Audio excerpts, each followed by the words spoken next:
In the meantime, from here I've got a perfect view of Hawke's Bay.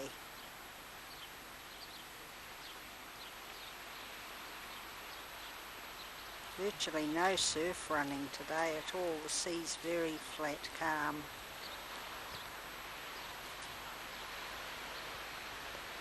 That is Cape Kidnappers, so named by Captain Cook because the Maoris tried to kidnap one of his deckhands, but he ran away when Captain Cook fired on them.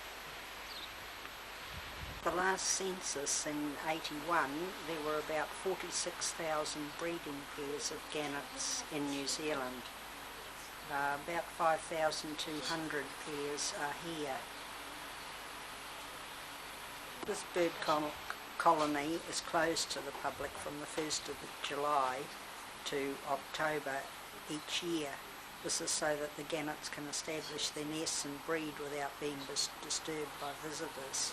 Parent birds fish on fishing grounds just off the beach here, and on returning to the nest they feed their young. The young birds are spotted and fluffy, and by the time they're about 3 months old they start doing wing exercises in preparation for the flight to Australia. 4 months of age, in February or March, the young birds set out to fly to Australia about 2,700 kilometres away. The reason for this trans-Tasman flight is not entirely understood by scientists. Most of the birds have never flown before the flight, and so they swim some of the first parts of the journey. Crossing times depend and vary on weather conditions. Some birds arrive in Australia as soon as 1 to 2 weeks after leaving the Cape. Most of the survivors return to New Zealand after 2.5 to 3.5 years. On average, only about 25 to 30% survive the dual crossing. When they arrive back here, they're ready to start breeding, and very few of the adults ever make the crossing the second time. You see a mass of gannets feeding on a school of fish out there to sea.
mate for life.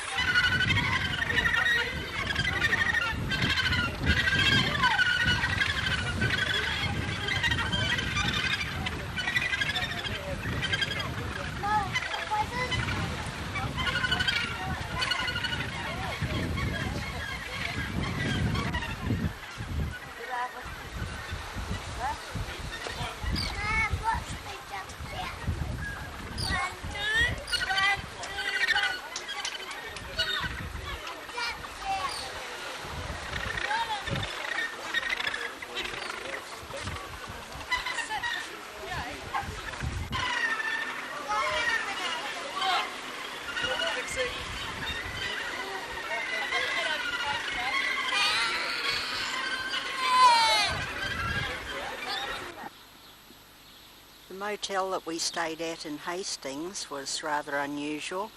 It was a round building with 18 units, all built around a central courtyard in the middle. That, of course, was only accessible from inside the units, and it was lovely gardens with a small area of artificial grass with swings on, and it was a lovely place to sit quietly and read the paper. It was directly across the road from the Fantasyland playground, which is modelled on a miniature Disneyland with all sorts of fantastic swings and rides and that for kids.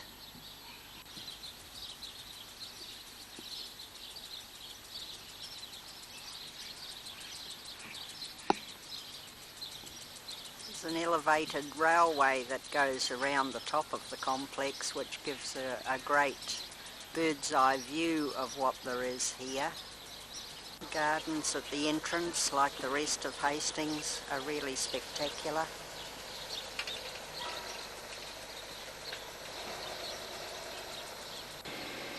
Lake with the enchanted castle in the centre of it. Bumper boats.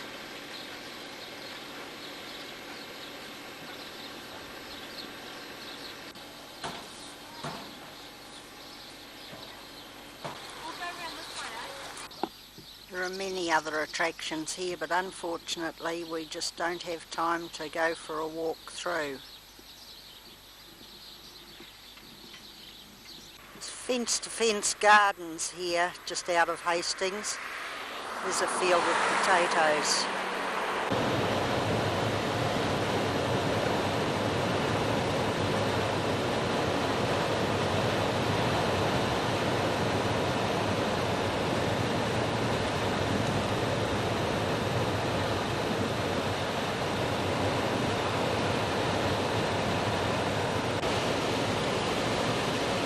Reluctantly, we're leaving Napier and we're heading off up through the hills, across through Waioeka to Gisborne for tonight.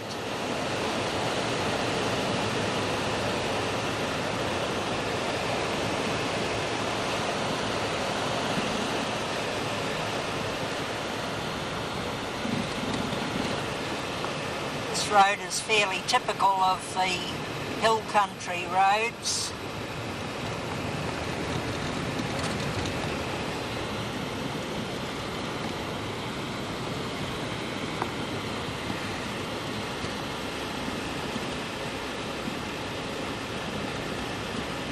High up in the hills.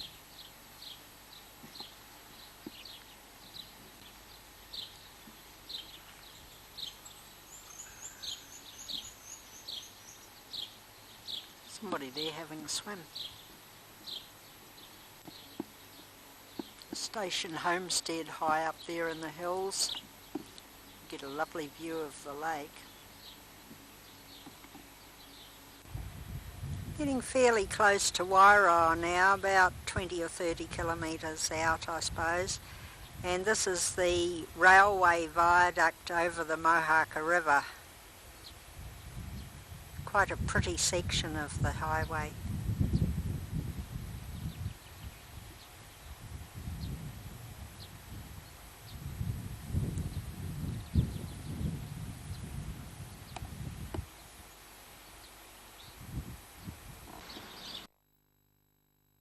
considerably since we saw it last, beside the town of Waioeka. Nice little with the shops on the other side and some very nice. The size of the trunks.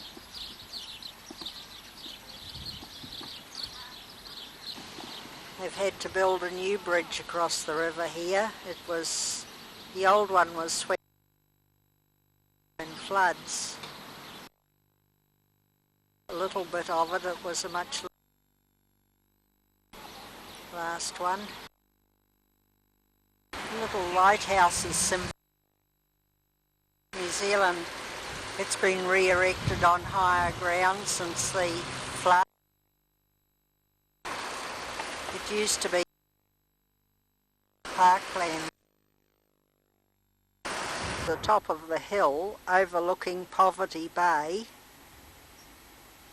The elevation here is 488 metres above sea level. We're looking down on Poverty Bay, and at the far end of it is Gisborne. The piece jutting out in the centre was named by Captain Cook as Young Nick's Head. His young deckhand, Nicholas Young, was the boy who first sighted land in New Zealand, and that was known as, has been known ever since as Young Nick's Head.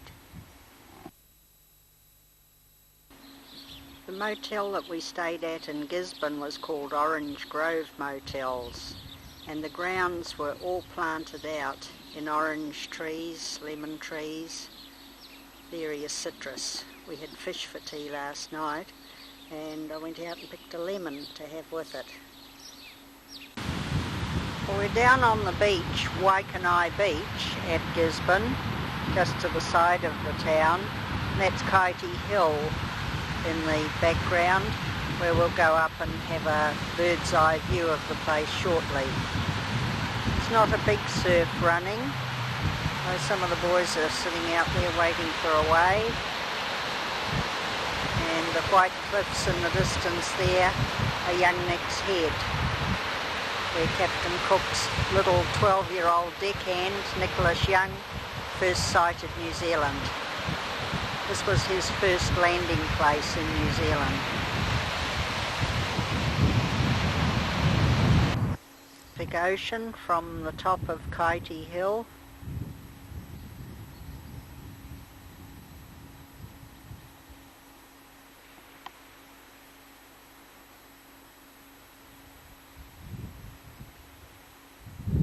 Young Nick's Head showing up well out there.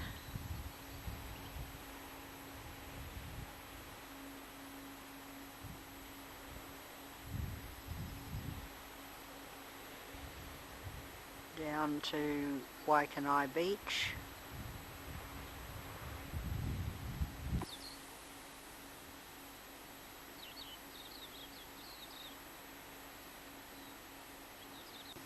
The water down below us is lovely and clear.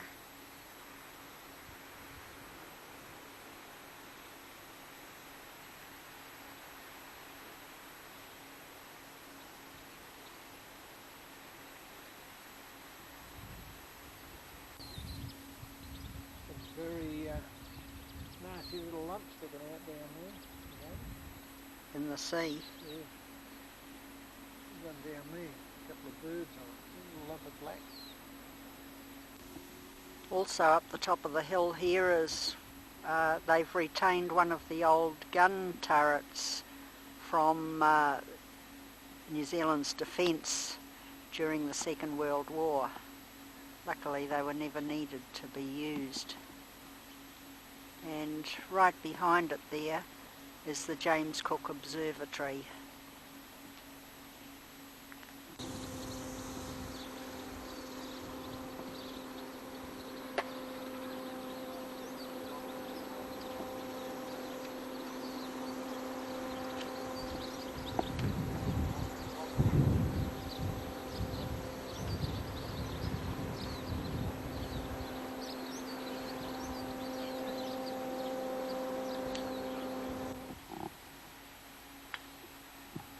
lunchtime stop.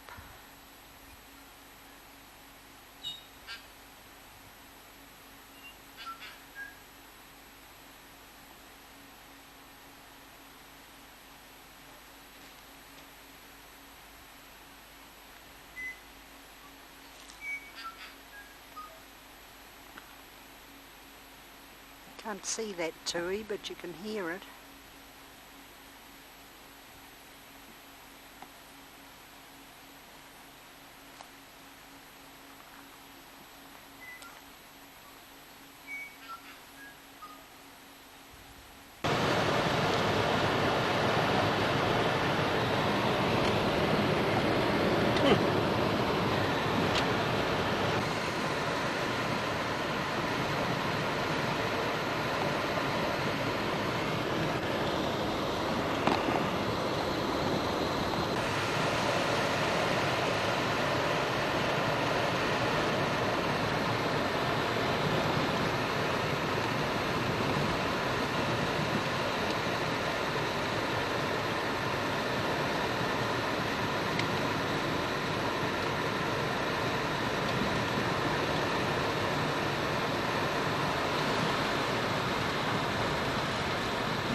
And I look at the river for a little way.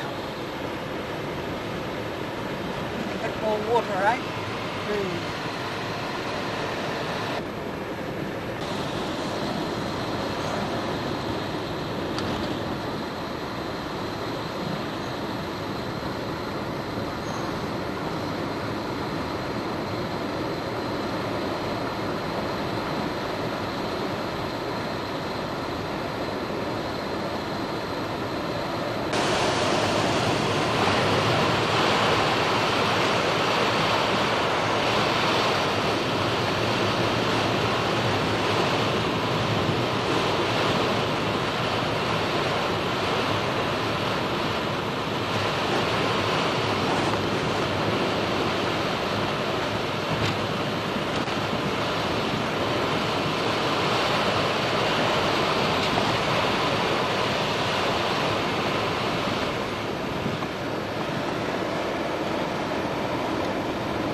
Moment between Gisborne and Opotiki. It's 56 kilometres long and we're just over halfway through it. Come down a walking track onto the river bank.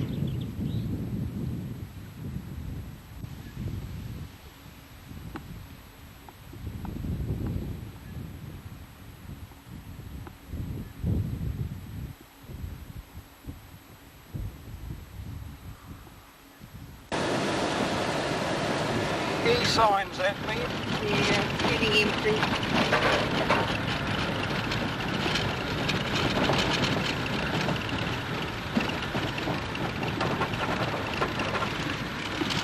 Now driving into Urewera National Park.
crossing down here. This is the one that Rodney plunged into the first time he came down. Yeah. Not much problem today. No.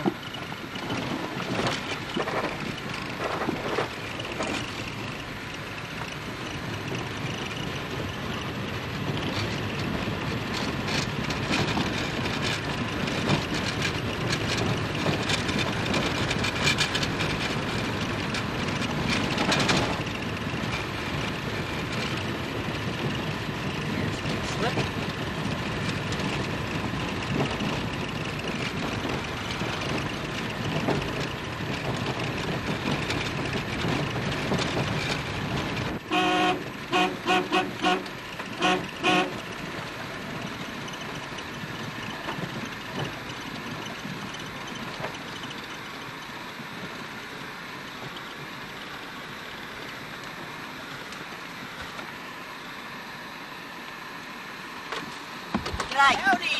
How you going? Good.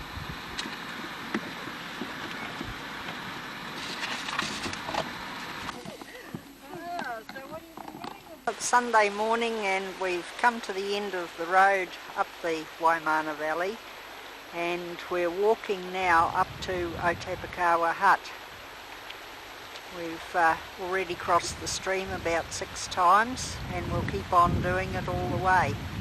Surrounding bush is gorgeous.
Area up here that's had a slip some time ago. The regrowth is all fairly short. It does regenerate.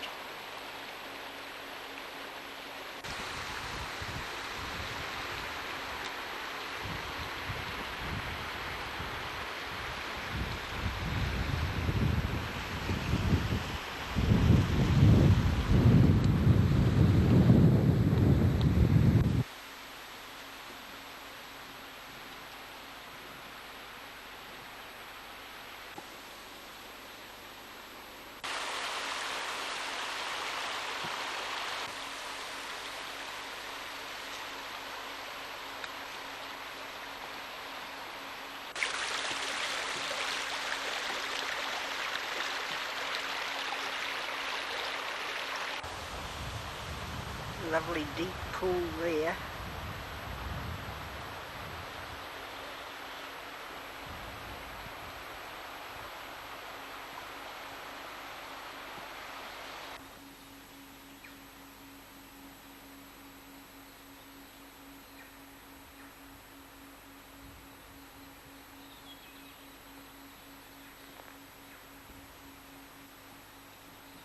We're just over an hour in and we've come to the Otepakawa Hut. A bit of a hill climb before you get to the hut.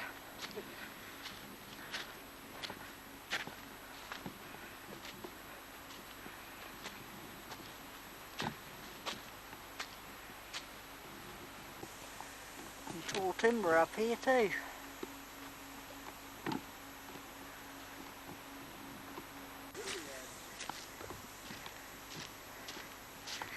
I reckon they put the trekker up to the hut to be above flood level.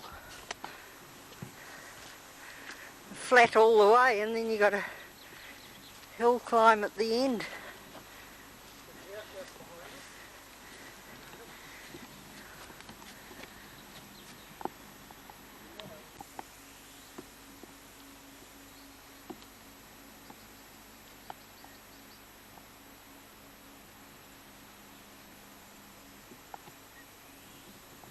Inside the hut it's fairly basic, but great shelter for trampers and hunters.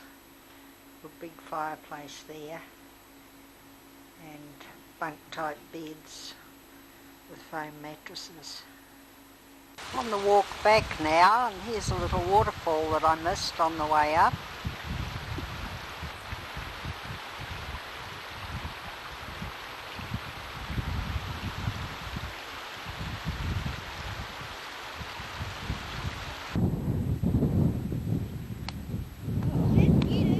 Kids are having a game of volleyball. Rodney's made some stuffing and put it in the barbecue.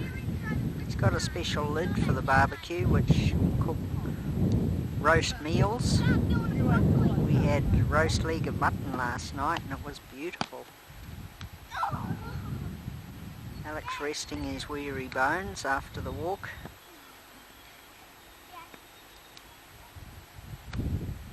Very comfortable. My tent is used as the sleeping tent. There's a spare tent behind it for storage of clothes and changing. Then there's the shaded portion between the two tents. And Rod and Lynn's tent is used as a cooking, eating type tent. So everything's really well organised. From the other side shows the toilet tent, a little bit drunk at the moment because they pinched some of the guy ropes off it to put up the volleyball net, and the little changing and storage tent. The setting is magnificent, surrounded all the way around by bush-lined hills.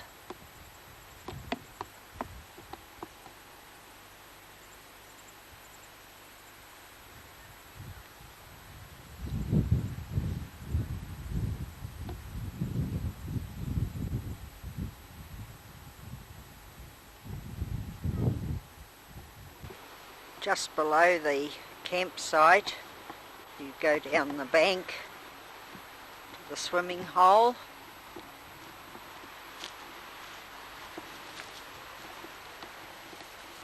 There's the swimming hole down there. I have sat up here and watched trout swimming around down there. Saw 3 of them one day.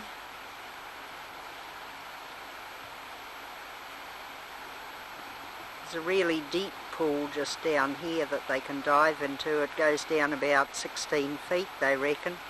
Down that rock face, we can follow the stream.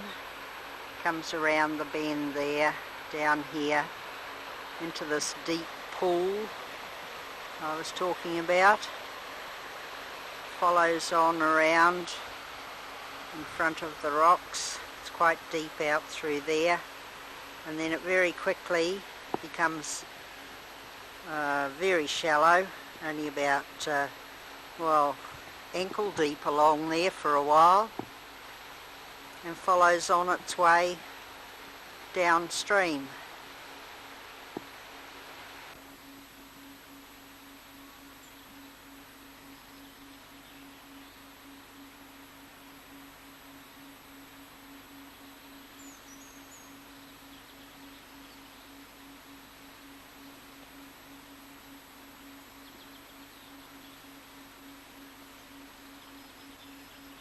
We're going more valley at the moment.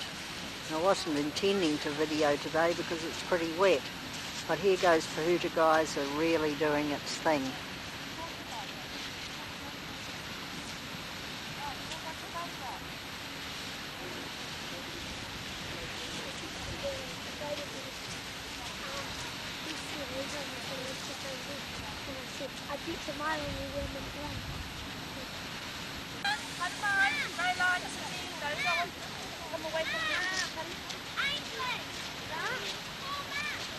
I'm coming.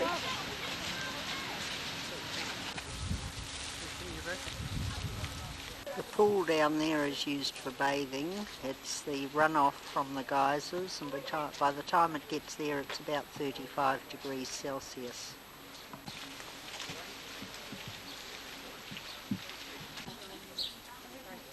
We're entering the village of Urewera now, which is still used by the Maori people, and they bury their dead above the ground here because if you dig down any more than 3 feet you get steamed. That grave on the right is of Guide Rangi, who was a guide here for many, many years, and she died in 1970. This is the champagne pool of boiling water, used to cook their flax, for doing their weaving for skirts and baskets. And when they close the place off to the public at 5:30, they take some of this water down for their bathing facilities. These are the bathing pools.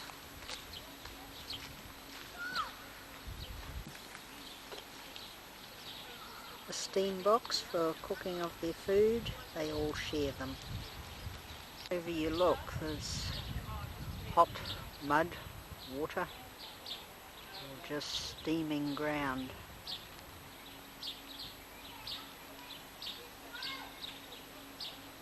The village itself has been completely upgraded.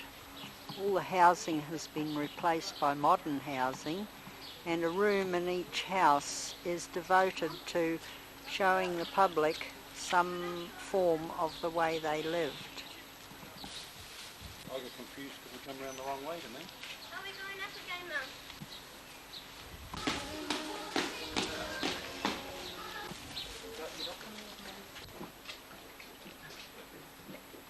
You can hear it, but you can't see the boiling mud through the steam.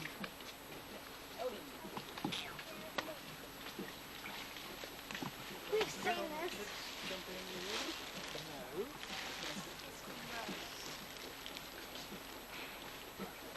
Can't smell it, but we can.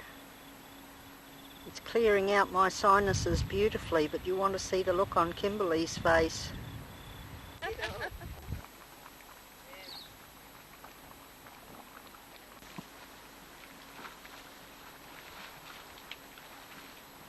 Believe it or not, this stream is cold.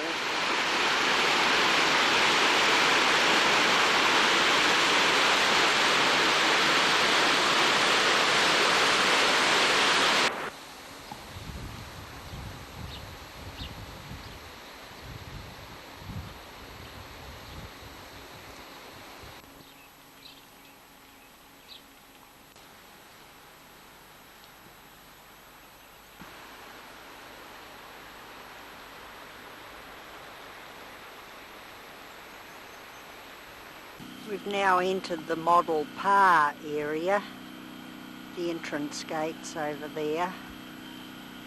Looking over past the dining hall, which you can't see very well, the light's in the wrong place.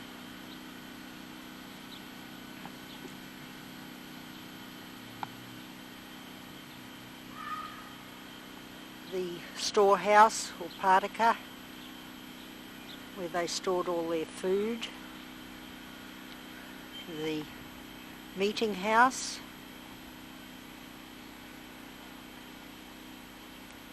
A little meeting house. This is a very small war canoe which would hold 60 boys between the ages of 10 and 12. It was carved by the boys in the training school that's also part of the complex for the centennial ancestor, and the head of the ancestor is carved on the top of the centre pole.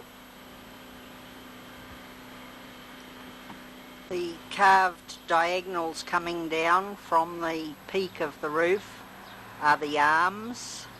The side posts are the legs, and the Maori, even to this day, always remove their shoes when they go inside because they regard it as entering the body of their ancestor. They give it the utmost respect for that reason. The walls of a pa, which was always built on top of a hill, always made of spiked sticks so that nobody could climb over them.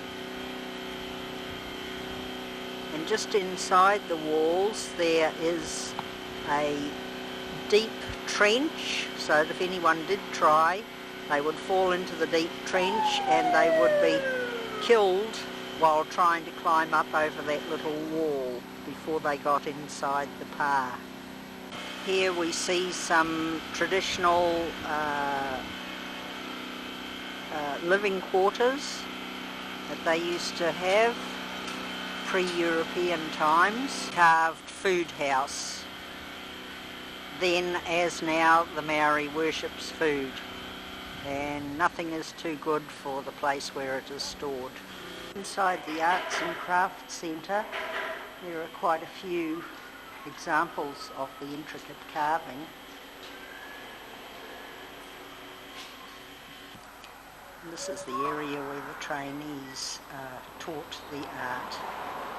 They select boys from each tribe and they do the training course here and then take the art back to their tribes to keep alive.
That like nothing to eat. Oh, you should have got some in here. Well, you can see it. Want to go first? Have you done this before? Come around here. Just grab the teeth there and go squeeze. Right down the bottom. Squeeze. There you go. You're doing well. Very good. Both hands on the job here. You go. You go. That's it. Got a natural cowboy here. Well done. Well, she's done such a good job, we've got a certificate of utterance for her. Look at that. There you go. Our steep hill country. Now we control these dogs using the whistle to make her run to the right.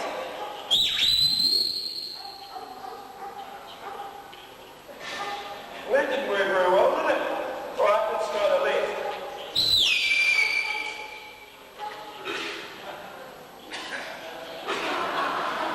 Now the reason she's not working is because I haven't mentioned her name. If you have a big team of sheepdogs, you give one whistle, 10 of them go, you finish up with sheep and dogs heading in all directions. So make a point of mentioning the dog by name first. We'll give Bo a run on stage to see the noise these hunterways have. Bo.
Now she's around 2 years old. It normally takes around 2 years till we get the dogs properly trained. And you'll find they work with sheep exactly the same way. Very quietly and gently. Come on. Let's see if we can put them back in the pen. Look up, Kelly.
come on up.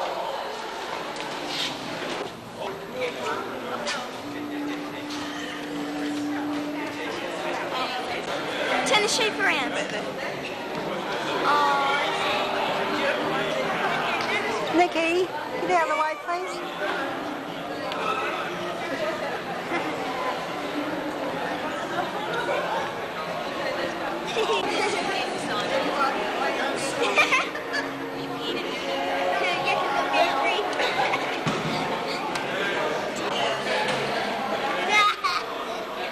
I got it, the smallest one out of the whole lot. It's also a female. Put your leg down. There you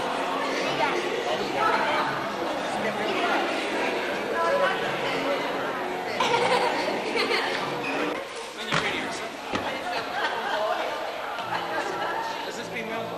You hop on them. Seems to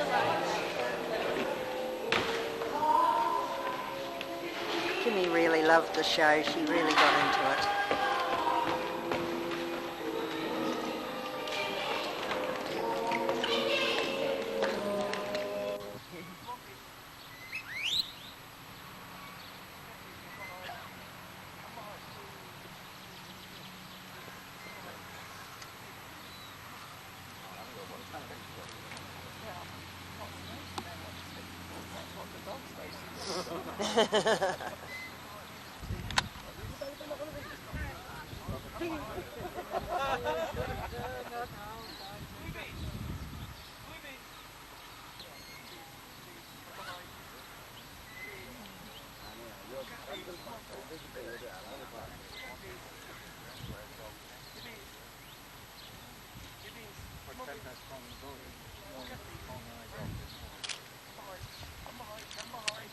Oh, he's so close. Oh!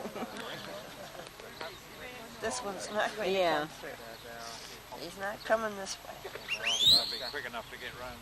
Come behind, come behind. Come behind, come behind. Stay, come behind. Stay. No, I'm behind. Stay, come behind. Yeah. There. Once they do get there, Oh, great. they won't want to go past the other dog.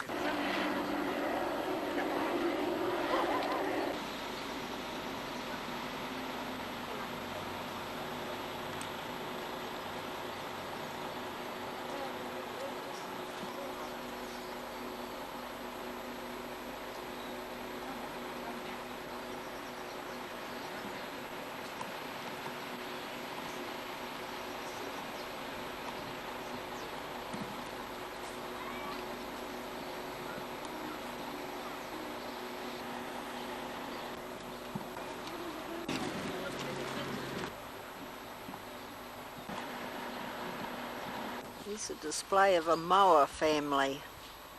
You can see Alec over there on the right hand side of the picture.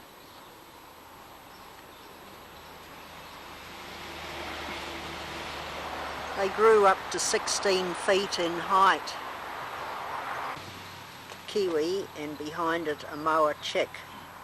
And you can see the moa's eggs behind the adult's foot.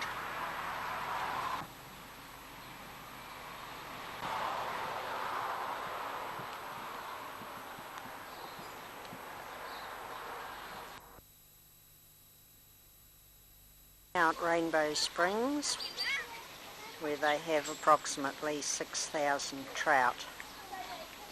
Displays of native birds, native trees, and this is a trout sanctuary.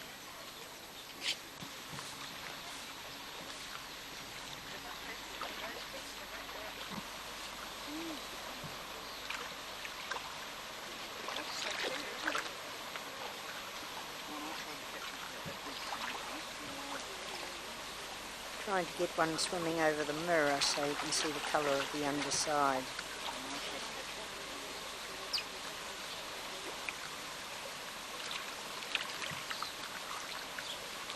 And they're free to leave at any time. But would you if you were getting fed so well? This is a nursery pool with the trout 5 months of age.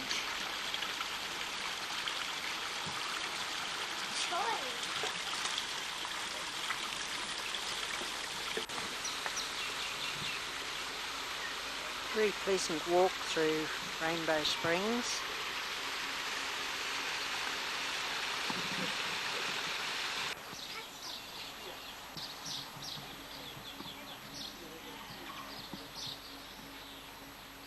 North American brook trout. They were introduced in 1877.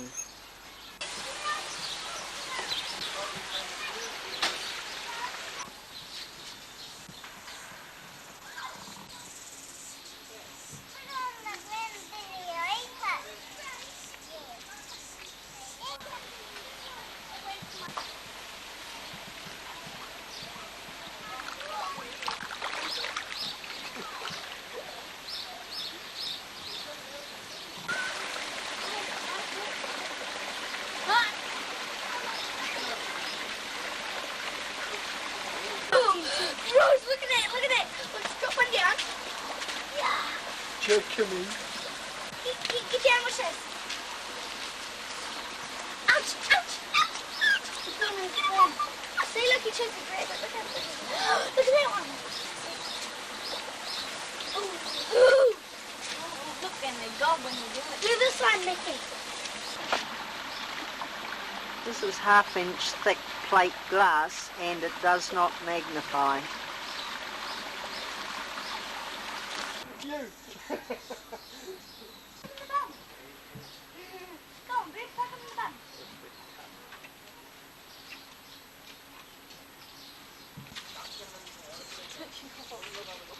It's only a baby. They seem to go into a trance, don't they? You wouldn't think they were real. Little native duck.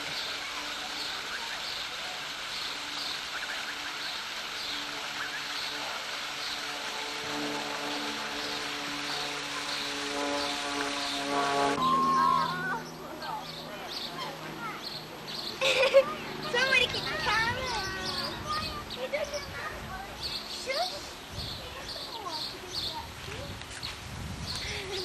Okay. No, sit down. Yeah. Put him down. Shit on you. You nearly did.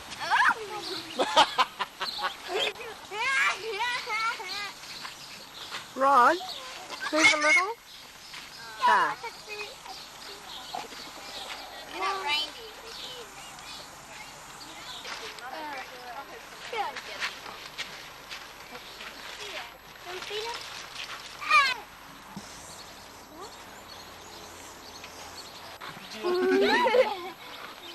She's scared now. Ow.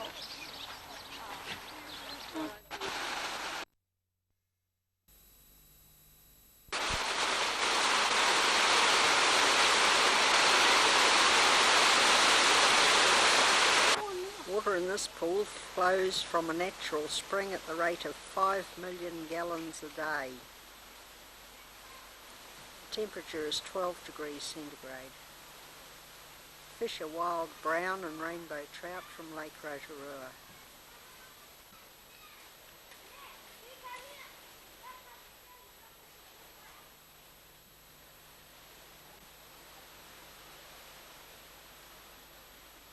There's outlets everywhere in the bottom of the stream.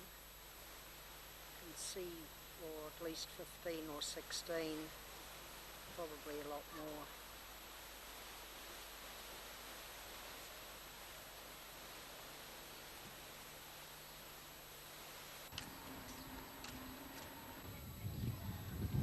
Gondolas go up to the restaurant up the top. It's a bit different from boarding the chairlifts going up Urewera.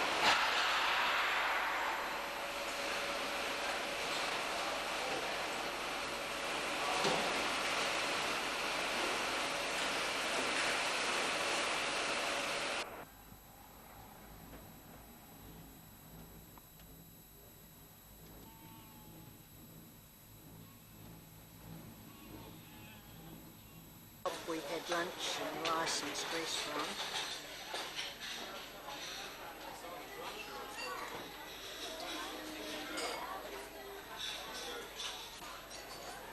And enjoyed the view of Lake Rotorua from from our seats.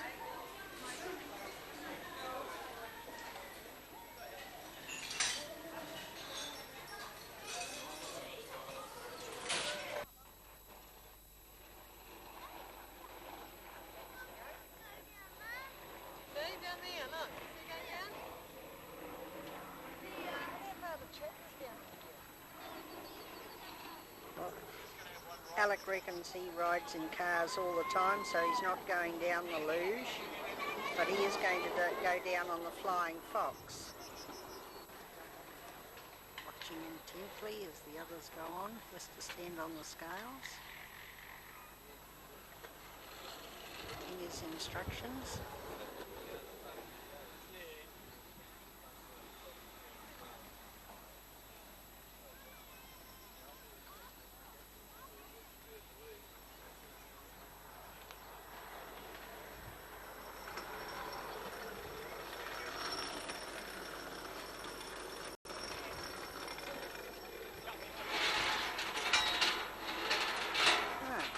Turned him down. Able to do it, he's too heavy. That's what I said, mate. You can just go up and sell them. You've got to ride owing because I ripped the ticket and then you didn't go. Okay? And if they won't let you ride the luge, then tell them to come and send you in. Alright. Okay? Well, it looks like you'll have to take me on the luge. You know how it works? Yeah. Well, I'll get this guy going down the Flying Fox first.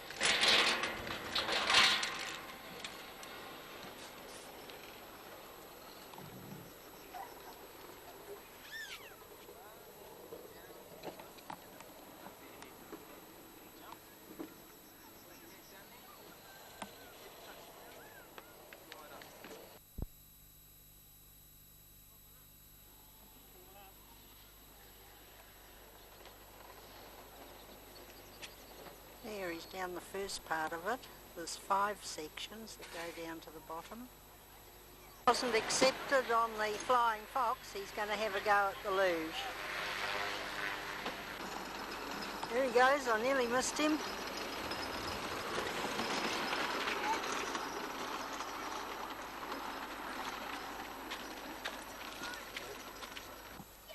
Coming up.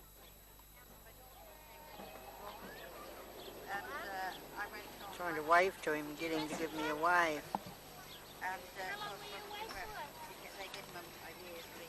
Yeah, there he goes. Here he is, a wave. Got a smile on his face anyway.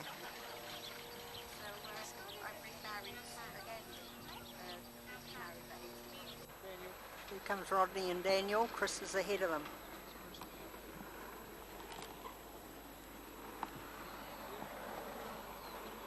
Here goes Chris.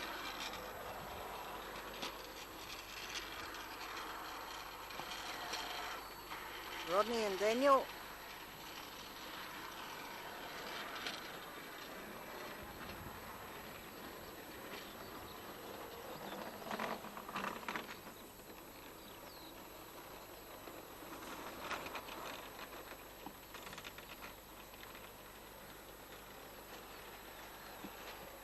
It's Chris and Rod and Daniel.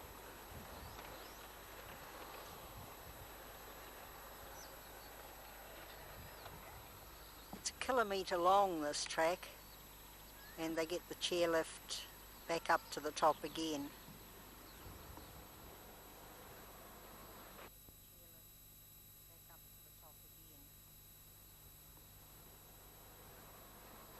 You can see them coming up in the chairlift there. The luge and the Flying Fox both end up in the same place and they get a lift back.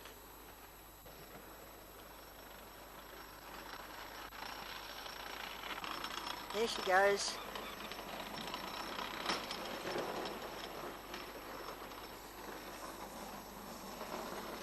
She's taking the Big Dipper quietly. Yeah.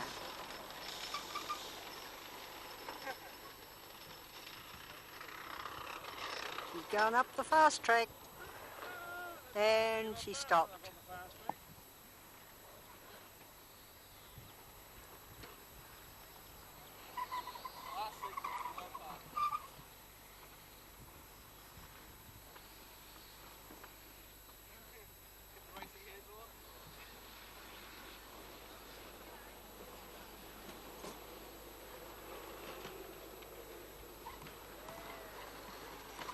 goes again.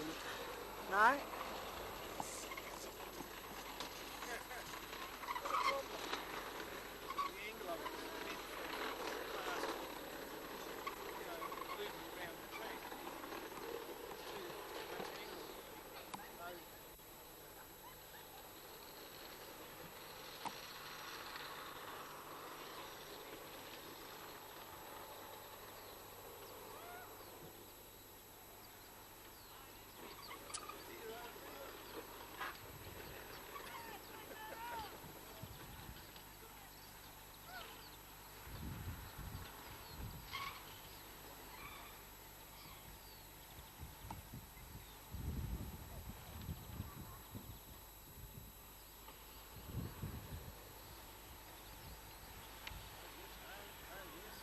Oh, she's away. Oh, off the edge.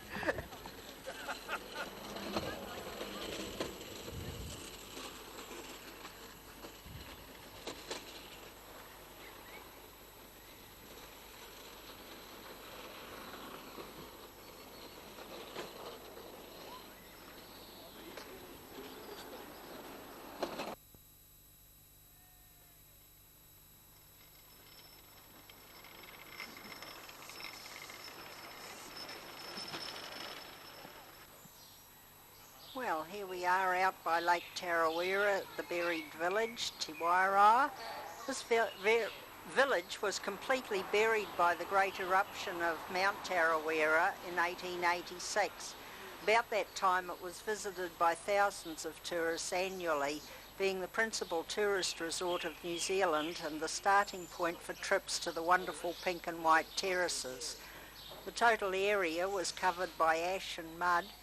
It was 5,700 square miles, and the depth in this village varies from 5 to 12 feet. There were 147 Maoris and 6 Europeans killed when this happened.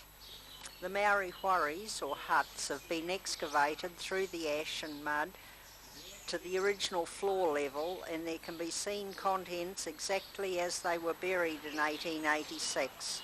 Trees over 100 feet in height which have grown out of the fence posts, rainbow trout pools, remains of the Te Wairau Hotel and baker's oven, Maori storehouse built of stone over 100 years ago, revealing old stone carvings. Te Wairau Falls, 275 feet, also the most beautiful bushwalk in the district of many relics of early New Zealand. All points of interest are signposted, and by keeping to the track these sites will be seen in approximately half an hour. This sewing machine landed up in the tree, and it's been there ever since. Photograph of the white terrace prior to the eruption and the pink terrace. Urewera doing her thing. Excavation of one quarry that was dug out. Threw out a cubic mile of deposit.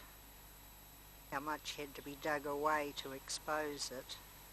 Partial excavations. Mount Tauranga is actually 8 miles away from here, so she threw a lot of gunk out. Story of the old Tauranga, he was 110 years old at the time that it happened, and 4 days before he foretold a tragedy. Well, after the eruption had happened, the Maoris blamed him for causing it, so they left him buried for 4 days before some Europeans insisted on releasing him. And much to their surprise, he walked out alive after 100 hours buried in there, but he died a few days later. What was left of the barman's house from the hotel. Site of the hotel, which still hasn't been excavated, when you consider that it was a large 2-storied building with 21 rooms, including plus a dining room, drawing room and all the service rooms. There's not a lot of it left now. The storehouse was excavated in 1936, and it's very rare to have an original one with the original carvings on the side.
tō mātou pō.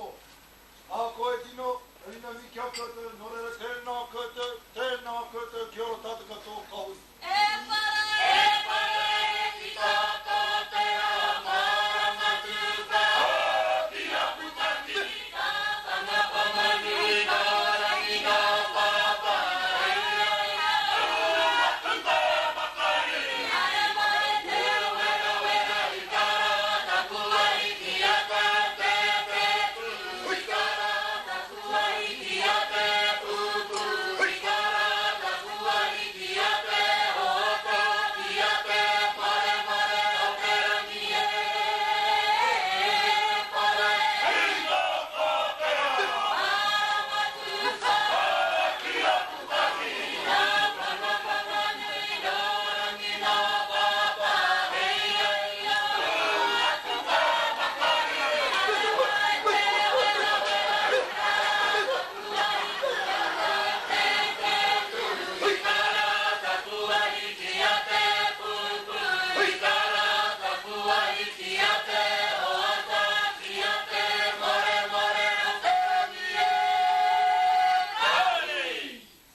that prior to the coming of the European, the Māori people had no pens and no books to record history.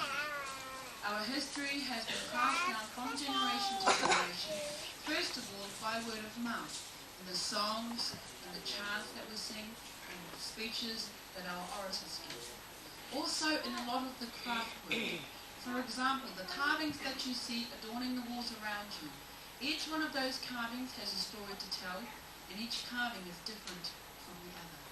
When you leave this evening, have a look at the tukutuku panels at this end of the room. That is the weaving through the lattice boards. Each one of those designs has some sort of significant meaning. Everything in Māoridom either tells a story or has a meaning behind it. And this one, a lot of people ask about, the wiri, the shaking of the hand. This gives life to each and every move that is made. Also the twirling and the twisting of the koi, that too can tell a story. I would like to demonstrate this for you and also show you the remaining form of the koi, the double short koi. The story that we tell is of a young girl. She's walking through the forest one day, and when she looks up, she sees in amongst the leaves and the branches of our trees 2 of our native birds. The first one is the tirairaka, and that is the fantail. The other bird that comes along and joins in with him is the pipiwharaurua or shining cuckoo. Watch these movements carefully and you will see the story unfolding as these 2 birds are having a little bit of fun deep within the forest.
us and participating with their very special greeting. Kia ora koutou katoa. The greeting that you have just seen, that you've just witnessed, is what we call hongi. The meal you had tonight was the hangi, and the greeting hongi. And it is the pressing, not the rubbing, the pressing of noses. It signifies the joining of the breath of life of two people into a bond of friendship and harmony. And I could see that there were a lot of you out there that wanted to try this greeting. And of course some of you might need just a little bit of practice. So may I suggest, if you want to try it out, in the morning when you all come down and you see your bus driver,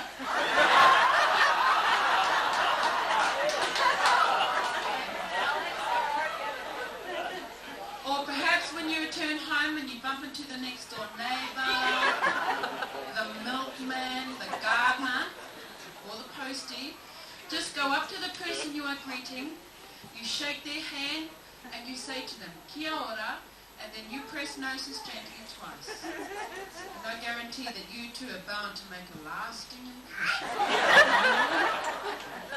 Our final item for you this evening is a very special song entitled Te Ringa.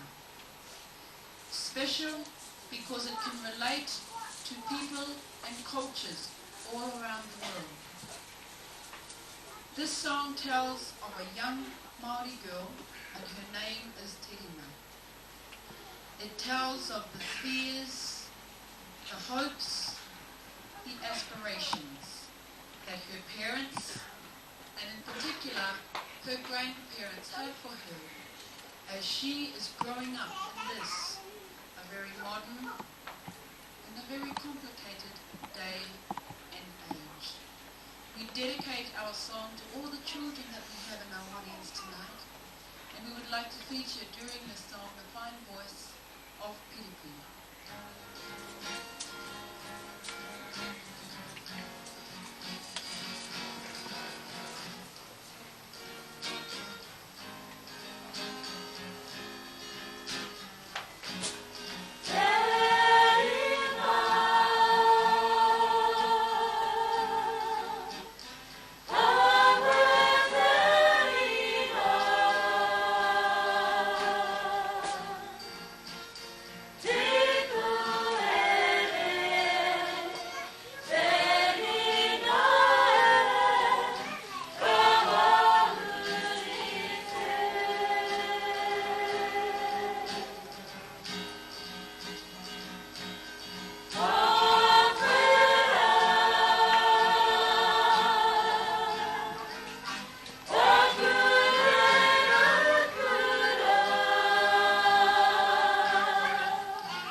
followed by our cultural performance.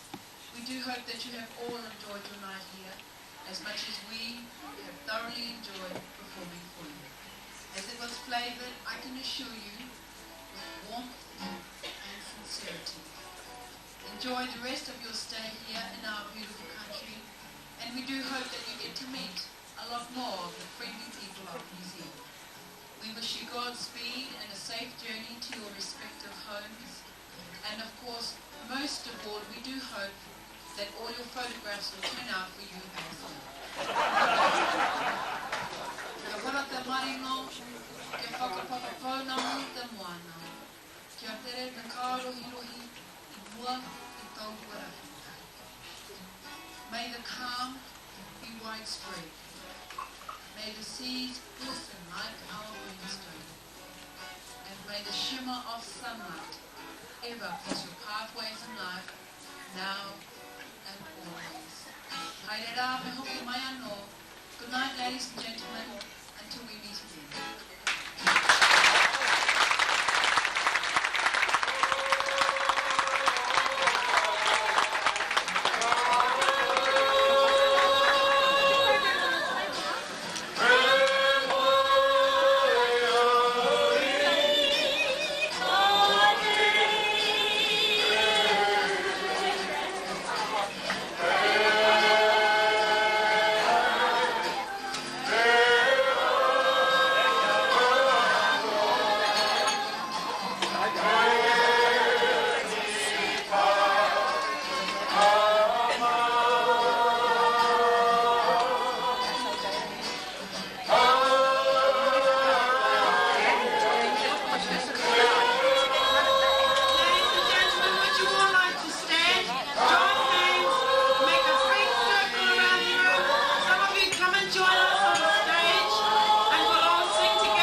Well, it's this morning that we're leaving Rotorua, and we've been talking to Rick Taylor at the wood turner's shop, and on the way out we've just driven past the Redwood Reserve behind the Research Training Institute in Rotorua. Alec's having a look at the size of these redwood trees.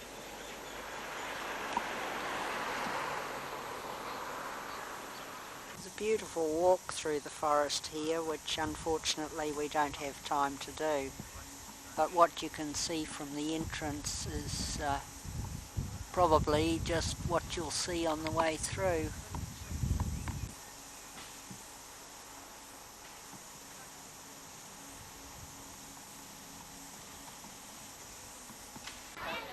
Country in Te Puke now. Just getting ready to go for a ride on the kiwi fruit carts.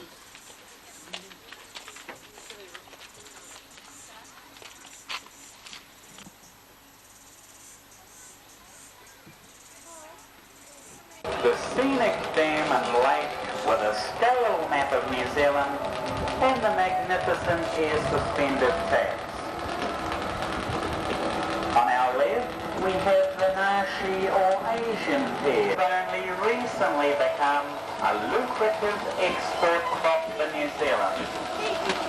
The Nashi pear has the look and crunch of an apple, yet the taste of a pear.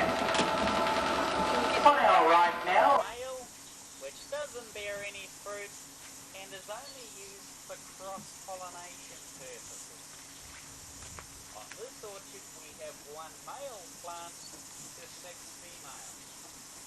I reckon those odds are pretty good. In Te Puke we have kiwi fruit vines which are over 60 years old and still producing excellent fruit. This is not the big pineapple, it's kiwi fruit country in Te Puke.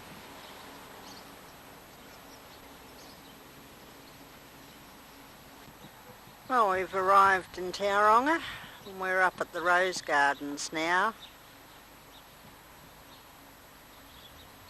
Just up on the hill above the city. We'll go through the other side of the gardens and have a look across the harbour.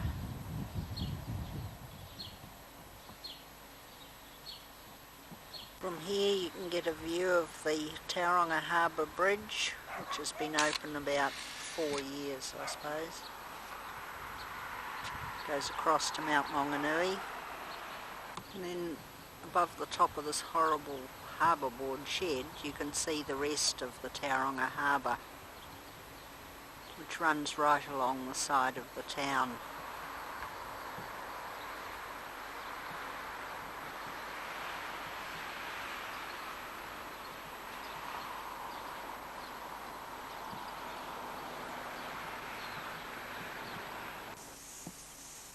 Well, it's Saturday and we're at the moment up on the lookout on top of the Minden Hills.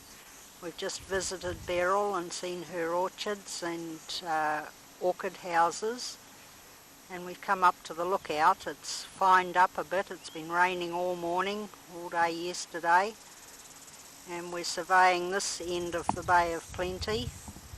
There's Tauranga down in the middle of the picture.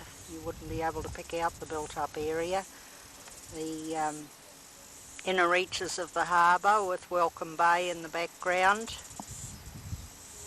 Then across, looking over towards the Mount Maunganui just come into view. Down across Te Puna. Well, it's Monday morning and we set off about 9 o'clock from Rod and Lynn's place, and we have followed the coast down, the western coast down along the side of the Firth of Thames, and we're now at Miranda Hot Pools, which were originally started off by Jim and Betty Wilson, who we stayed with in Mount Maunganui.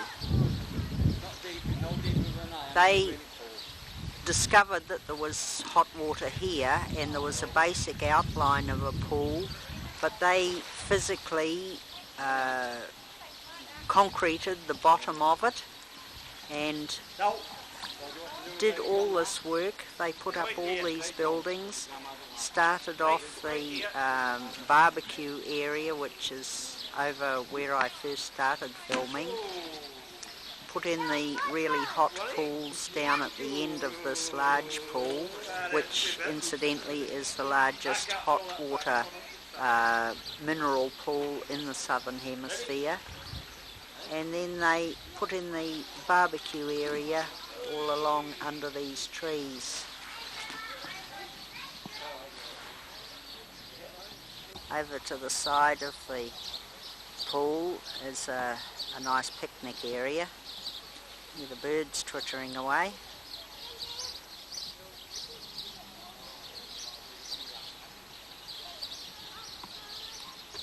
Shot looking back to the shop with the house above it from the other end of the pool. Private spa pools in there. Out to the side is the camping ground.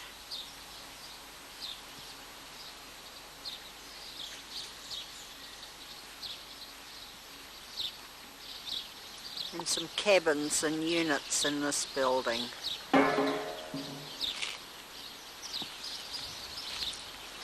We're continuing on our journey up the western side of the Coromandel Peninsula, and we've come to the Urewera Falls Park.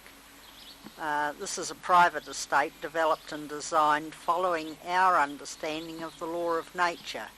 We attempted to combine the achievements of our time in harmony with spiritual awareness. The result we are willing to share with all who care. Coming up to the entrance now.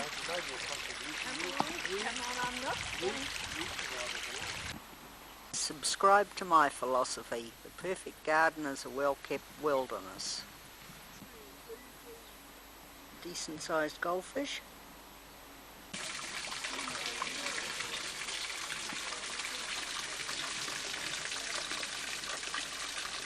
Paradise exists solely in man's imagination, and the garden is its physical manifestation for all to gaze upon and enjoy. Knowledge is only a means to an end. The end is wisdom. It's so beautiful, why reach for tomorrow? One who works with his hands is a labourer. One who works with his hands and his head is a craftsman, but one who works with his hands, his head and his heart, he is an artist. Believe is to live in hope, to experience is fulfillment.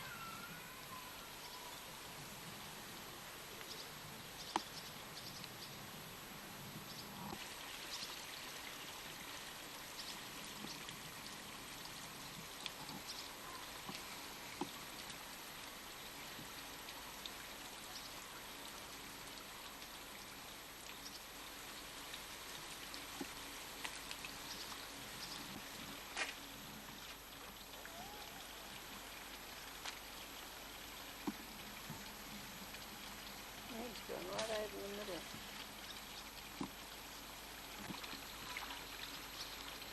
A garden is never finished. A true gardener is never satisfied.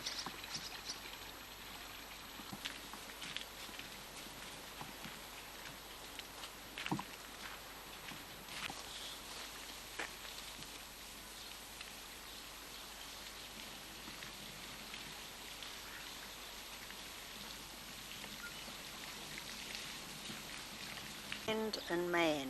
In any society, owning land is no more than becoming a temporary caretaker, and care we must or the earth will cease to support our needs.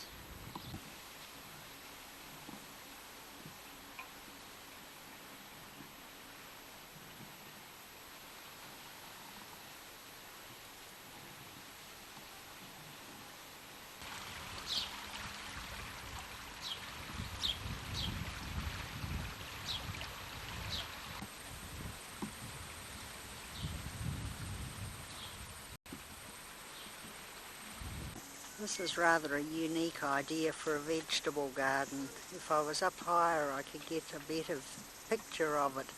But it's a circular garden with divisions like the segments of a wheel, the spokes of a wheel, so that each little vegetable is in its own little wedge-shaped piece, and there's a circular piece in the centre with flowers in.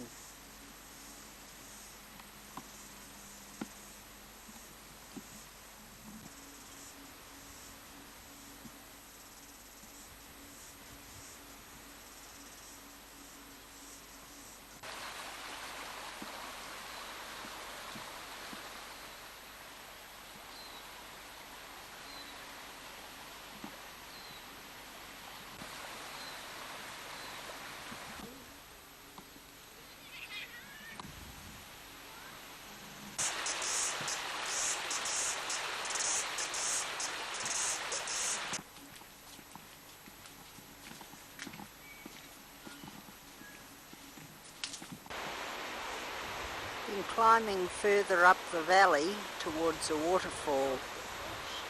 It's quite a nice view out through the valley. That walk was definitely worth it.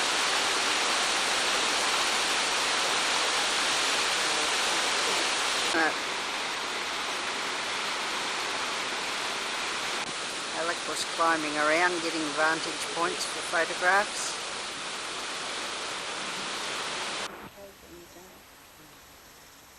Come on, Alec, put your hand out to it. Don't be a chicken.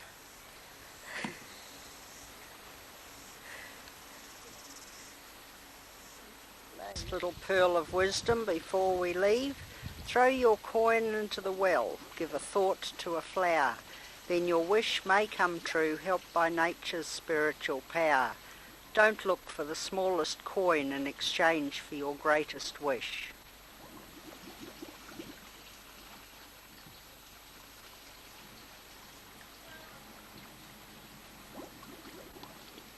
As we leave, they remind us that to return needs no more than a thought reflected in the mind. We'll remember it for quite some time. Heading north up the western coast of the Coromandel Peninsula. It's a very pretty coastline. Would have been a lot prettier a few weeks ago when all the pahudakawas were out in their brilliant red flowers.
We're at a high point now, looking up towards the north of the Coromandel Peninsula.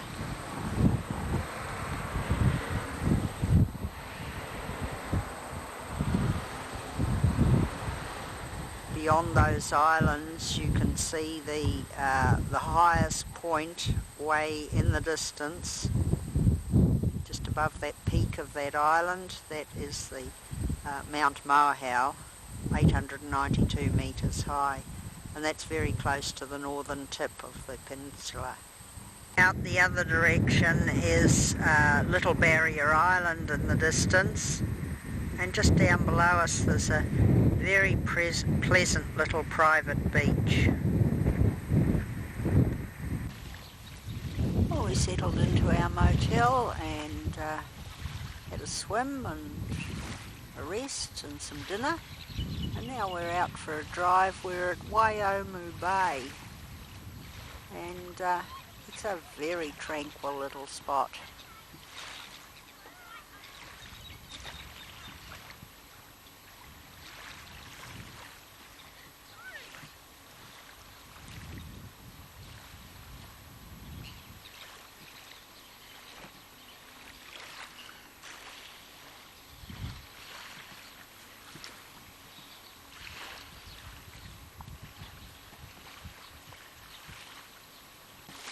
Those so-called boats out there are interesting. We can't work out what they're all about, unless they're for harvesting the mussel beds, which are not too far from here. Well, we've now come round to Long Bay, and we're taking a walk in to a big cowrie. Well, we found her, and she's quite a beauty. There's Alec beside the bottom of it, or in front of it.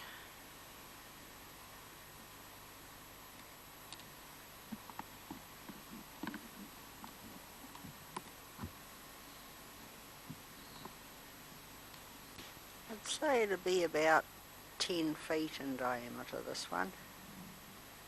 Some distance off we get a bit of a look through the other trees at the top part of that big cowrie. And here, about a chain away from the big one, there's a whole bunch of young ones.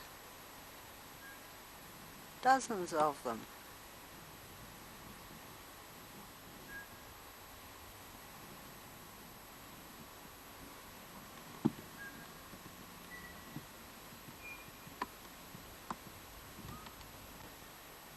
They're lovely straight young trees, but very tall already.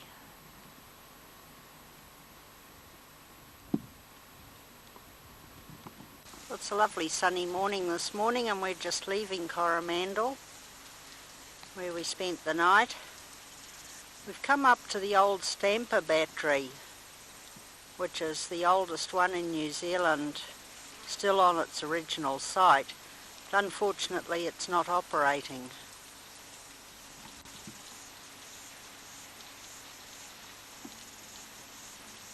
Alec up there, oh, he's just disappeared, inspecting the old water wheel that drove it. There's water running away everywhere, but nobody here. Peered in through a hole in the door, and it's a 5 Stamper.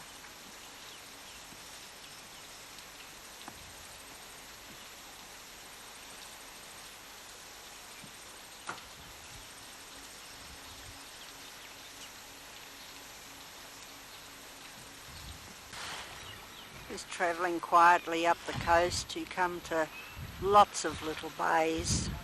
This one's called Oamaru Bay. A little bush-covered island out there, there's a house on it.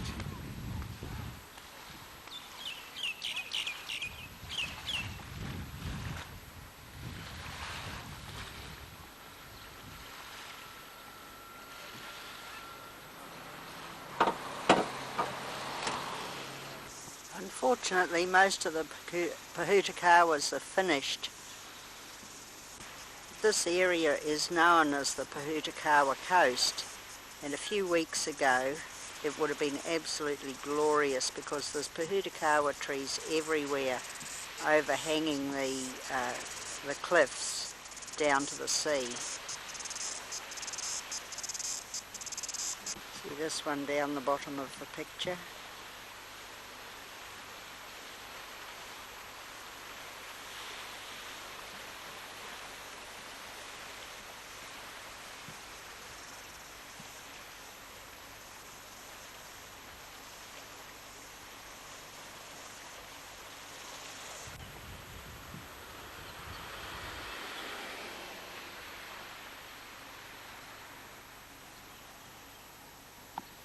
Here we are having lunch by the side of the sea. Local flavour are going along the road beside us.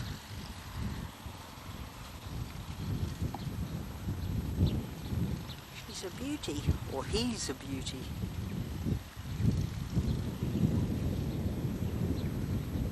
Well, we didn't go right up to the peak of the Coromandel Peninsula. We've shot across rather a shocking sort of a road. That's Kennedy's Bay down there that we've just come past. We've climbed these hills.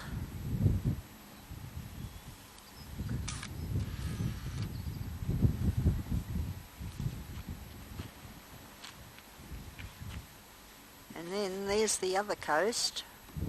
Looking across towards Auckland, we can see both coasts from this point.